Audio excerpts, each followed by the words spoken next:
Jangan lupa like, komen, dan subscribe channel YouTube TVRI Bengkulu dan nyalakan lonceng notifikasinya.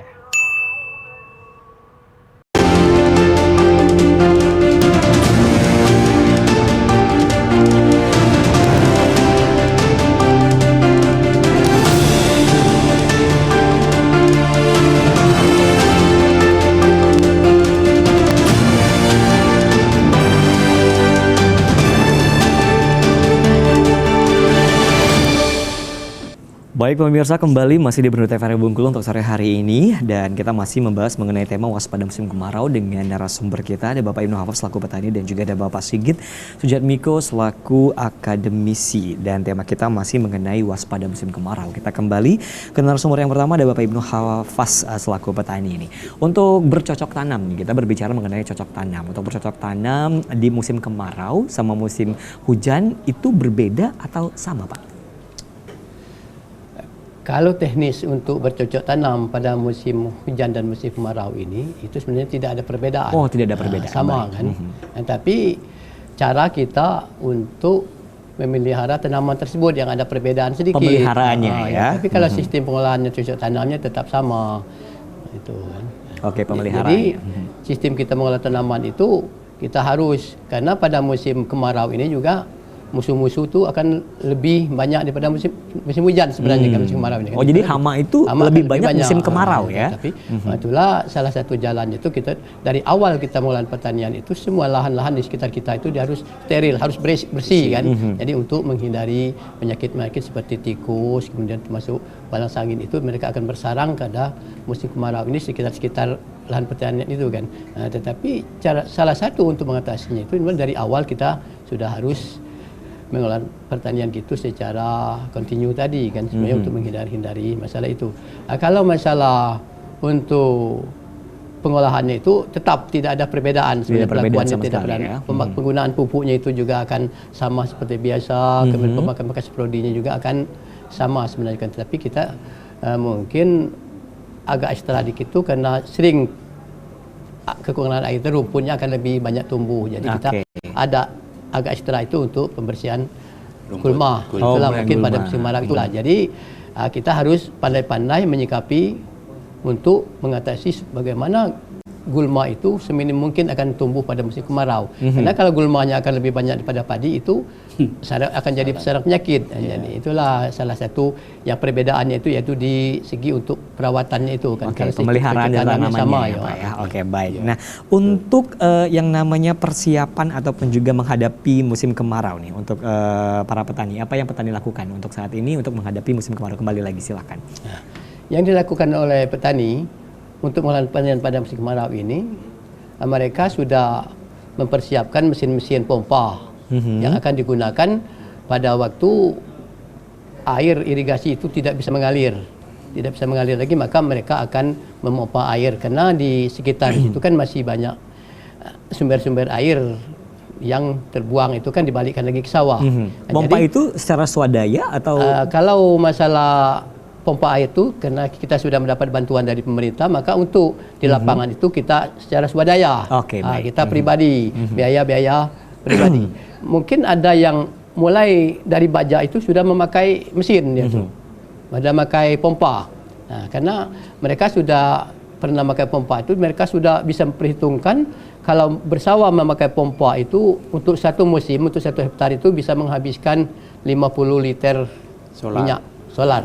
Itu 1 hektar kalau dari awalnya memang pakai pompa di pengelolaan pertanian. Itu masih bisa berhasil asalkan sumber air yang mau dipompa itu masih tersedia.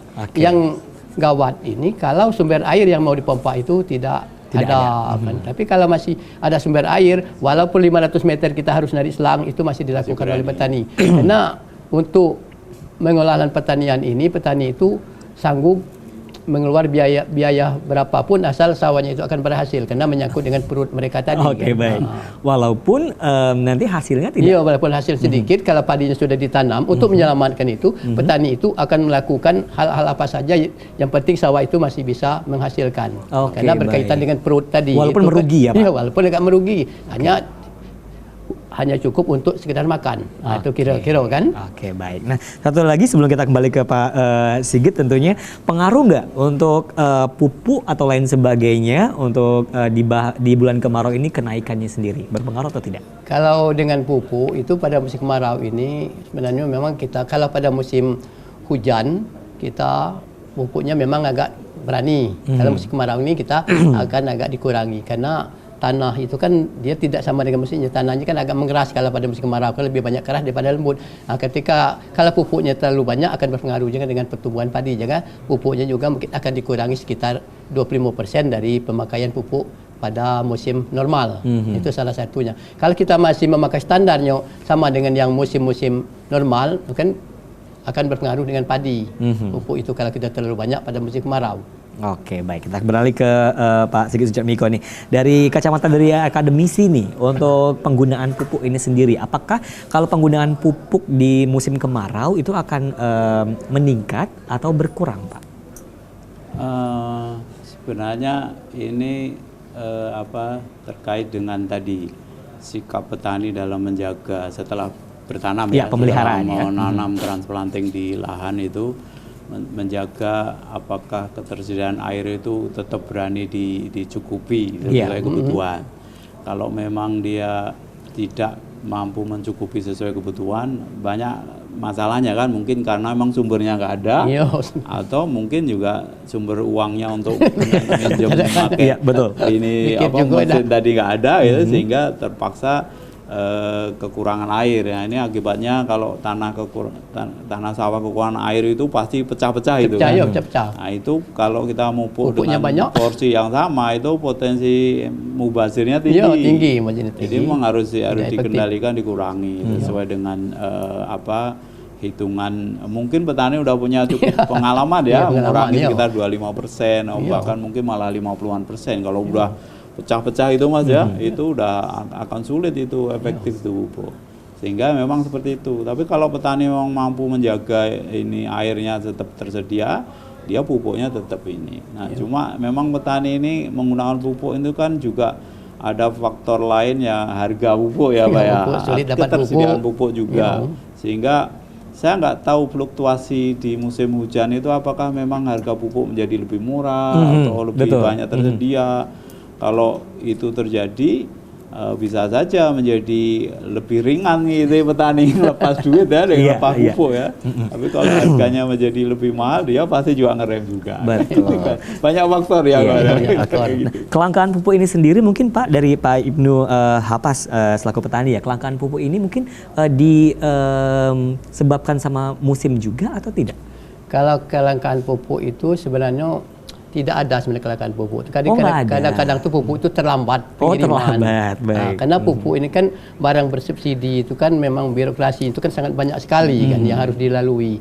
Kalau kita untuk petani, kita awal tahun kita mau menunggu SK wali kota, SK gubernur, sedangkan padi sudah ditanam kadang-kadang itu kan SK itu belum keluar. Hingga pupuk itu nampaknya ribut di lapangan tuh pupuk tidak ada kan. Itu karenanya apa? Karena birokrasinya terlalu panjang itu saja, hingga pupuk itu terlambat sampai ke petani. Itu pupuk itu langka. Ketika petani sudah tidak butuh pupuk, pupuk itu keluar. Itu kan pupuk itu keluar, sedangkan petani tadi sudah banyak memakai pupuk non subsidi. Akhirnya pupuk yang keluar waktu petani tidak memakai lagi itu kadang-kadang itu bisa hilang juga itu akhirnya kan. Betul. Nah, kalau seperti itu petani menggunakan apa? Kalau misalnya pupuknya kalau sering terlambat, salah satu cara petani itu dengan memakai pupuk non subsidi itu. Kalau pupuk subsidi itu lebih mahal. Agak terlambat sampai kan. Tapi karena kalau sebenarnya pupuk itu tersedia cukup, tapi terlambat itu. Yang terlambat itulah kadang-kadang, karena saya juga itu termasuk pengolah kios pupuk juga kan. Jadi kesalahan itu sebenarnya pupuk itu ada tapi terlambat itu tadi, sehingga membuat nampaknya pupuk itu langka. Oke, baik. Nah, boleh mungkin ditambahkan Bapak dari akademisi, ini keterlambatan pupuk ini sendiri mungkin dikarenakan apa dan apa yang harus dilakukan ke depannya mungkin? Kalau analisis secara umum karena pupuk penting kan untuk ini kan, untuk penanaman padi ini sendiri. Kelangkaan pupuk memang sering terjadi Cuma memang dalam 2 tahun terakhir paling tidak itu kelangkaan atau ya kelangkaan lah, itu kan diakibatkan memang sumber pupuk yang dari luar negeri yang kita import itu kan lagi perang nih. Iya. Ukraine, Betul. Rusia itu kan sumber pupuknya sumber kita pupuknya ini, bahannya terutama itu. SP36. Bahan Kalau pokok urea mungkin kita bisa produksi sendiri ya. Itu yang menyebabkan memang pupuk langka, termasuk yang birokrasi tadi.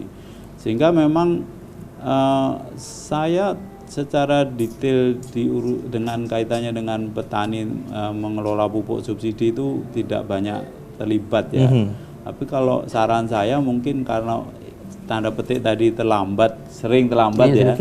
Saya nggak tahu apa bisa nggak kita urus itu agak lebih maju gitu, urus supaya ini bisa datangnya lebih cepat, akhirnya on time lah istilahnya. Nah itu saya nggak tahu apakah itu bisa diakali seperti itu atau ya memang ini perlu mengingatkan teman-teman birokrat yang mengelola pupuk ya, terutama Kementerian Pertanian, kemudian kalau dinas pertanian juga ya Pak ya, itu bisa mempercepat itunya proses pengeluaran surat menyurat supaya ini mestinya kayak gitu. Dan itu memang sangat penting karena petani berapa persen Pak ini lebih murahnya ini pupuk subsidi itu? Kalau saat ini, kalau pupuk non subsidi seperti urea itu seperti sekitar 500-an, ya? sekitar 500-600 ya. Kalau ini agak turun sedikit non subsidi. Kalau subsidi itu hanya sekitar sepertiga harganya itu, sepertiga pupuk non subsidi itu ya. Itu memang sangat jauh perbedaan. Oke, baik. Terima kasih sekali lagi tentunya untuk Pak Ibnu Hafaz selaku petani yang telah hadir di Studio TVRI Bengkulu dan juga Bapak Sigit Sujatmiko selaku akademisi untuk tema kita mengenai waspada musim kemarau, dan semoga petani di Kota Bengkulu khususnya itu bisa melalui nantinya semisalnya terjadi yang namanya musim kemarau dan juga bisa menghadapi apa yang telah diwacanakan, yaitu yang tadi kita bahas bersama mengenai badai El Nino tersebut ya. Semoga tidak terjadi dan tentunya pangan dan segala sesuatunya yang ada di Kota Bengkulu nantinya akan tetap ada dan juga tidak mengurangi untuk kesediaan pangan yang ada di Kota Bengkulu. Baik pemirsa, saya Ruben pamit. Terima kasih. Wassalamualaikum warahmatullahi wabarakatuh dan sampai jumpa kembali.